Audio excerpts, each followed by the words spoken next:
Hi, well, good afternoon again. And so we appreciate the help that our media partners have given us in spreading awareness about the recent sexual assaults that have been happening at the bus stops along Hiawassee Boulevard. So we are extremely happy to report that there has been an arrest made in that case, and this predator is off the streets and behind bars.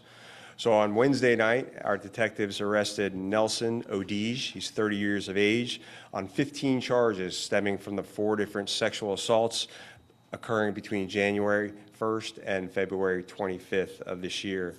So our detectives from sex crimes have been working tirelessly on this case for the past couple of months. And then when 2 attacks occurred on the same day, they were able to see some similarities with the case in January and really got going on those cases to put this person behind bars. So with the help of the victims and a variety of investigative means, in the weeks after the attacks on February 2nd, detectives were able to identify a vehicle of interest and then tie that to Odige, who became the person of interest in this case. So since the attack on February 25th, Odige was under constant surveillance. We knew where he was 24 hours a day in order for detectives to continue to build their case against this person. So arrest warrants were signed by a judge on Tuesday, and on Wednesday, Odige was arrested and apprehended last night. So late into the evening, Odige confessed to 4 sexual assaults that occurred. And once again, we're extremely happy this predator is off the streets.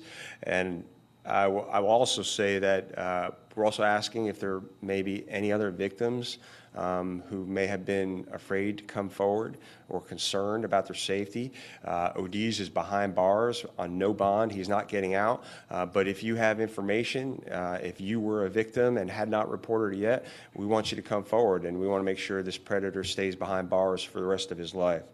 I want to thank our detectives up here, Kyle Cole and Julie Junco, for just the great work. And believe me, there was a lot of other detectives and deputies who were involved in this. To do surveillance around the clock takes a lot of staffing and a lot of assets and a lot of resources. We're thankful as a community here in Orange County we're able to provide that. But the most important thing is that they put together a great case. And I do want to thank our state attorney's office here who worked with our detectives to make sure we had the best case possible for prosecution.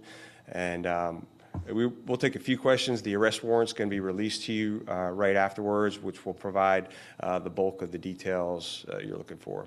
Sheriff, were all 4 of these at the same bus stop? I know that 2 were at Hiawassee Road. It's just north of West Colonial. Were all 4 the same? No, they were not. So one was a bus stop at Silver Star and Summer Glen.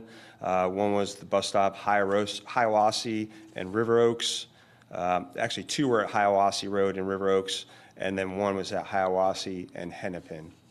Sheriff, you said that there were some similarities in the case that helped identify that this was the same guy.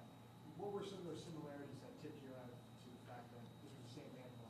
Right, so just the way he approached the women at the bus stops, it appeared that he was targeting Haitian women, and then many of the statements he made led us to believe this was the same suspect in all the cases, and of course the vehicle. Did he live in that neighborhood? Was he actually preying on his neighbors? I'm not sure where he lived. Yeah. How did they identify the vehicle, or can you tell us just a little bit more about the vehicle that led you to him? Yeah, so as you can imagine, we have a bunch of investigative means that we use. You know, you can't drive a vehicle in Orange County without being on some type of video. So, you know, we spend hours and hours looking at videos and other things to make sure that we're looking for any type of similarities in cases, and that's how we're able to tie it together. And you saw his vehicle at the 4 different... At several of them, yes. Did he live in the area? Did he live in the area? Yes, close by. So he did live close by to that area. And so what he would do is he worked an overnight job, and then on the way home from his overnight shift, he would target these bus stops and Haitian women. So again, that's why, we'll definitely put out something in Creole to our Haitian community, who sometimes may be hesitant to come forward to our to law enforcement, and we want them to know that, number one, he's behind bars and you're safe. Number two, we believe you, and he has confessed to these previous crimes. So if there are any other victims, please come forward. So the message would be that thankfully with this person out of circulation, the folks that are dependent on riding buses back and forth to their occupations and all that, they should feel safer.